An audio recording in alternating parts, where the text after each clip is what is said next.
你有没有过这种挣扎？明明这收入高，地点近，时间弹性，大家都说这才是梦幻工作，但你的心却隐隐有个声音在说，这真的就是我要的吗？还是说，当你看到别人选择安稳，你却坚持冒险，你开始怀疑是不是自己太傻？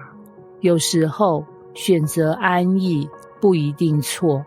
但错的是我们忘了自己其实是被呼召走信心之路的人。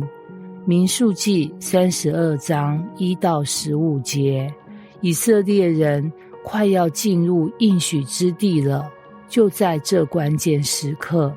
流便支派和迦得支派，后来玛拿西半支派也加入，突然跑来找摩西说，这里约旦河东的草地很多耶，我们养很多牲畜，可以不要过河吗？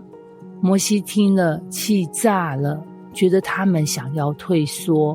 不跟兄弟一起打仗，会重演以色列人不信神漂流旷野的悲剧。这段故事揭露了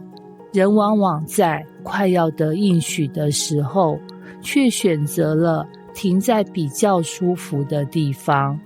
但信仰不是选轻松，而是选择跟神一起走到底。陈思杰从小就是人家口中的好孩子，台大毕业，顶大硕士，实习时表现亮眼，研究所一毕业就收到2间顶尖企业的 offer， 一间是 A 公司外商，薪水高出行情30%，工作地点就在台北市精华区，离他家走路只要8分钟。重点是公司福利超好，还传说年终至少6个月。另一间是 B 公司，一家新创，正在研发 AI 健康照护系统，虽然热血，但人少事多，加班多，薪水又少20%，还要搬去新竹。选 A 就是选轻松致富，选 B 就是选革命人生，他朋友这样形容。但奇妙的是，他心中总有个声音， B 公司虽小，但那里的研发可以真正帮助人，你不是一直想让工作有意义吗？他开始祷告，但他不敢太认真，因为他其实已经被 A 的薪水打动。他甚至跟神说，如果你不说话，我就当作是同意哦。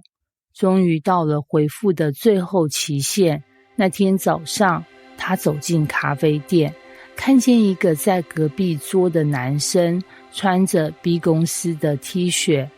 正在跟一个中年妇人介绍，这是我们研发的远距健康照护平台，可以帮助偏乡的老人家及时回报血压跟心跳。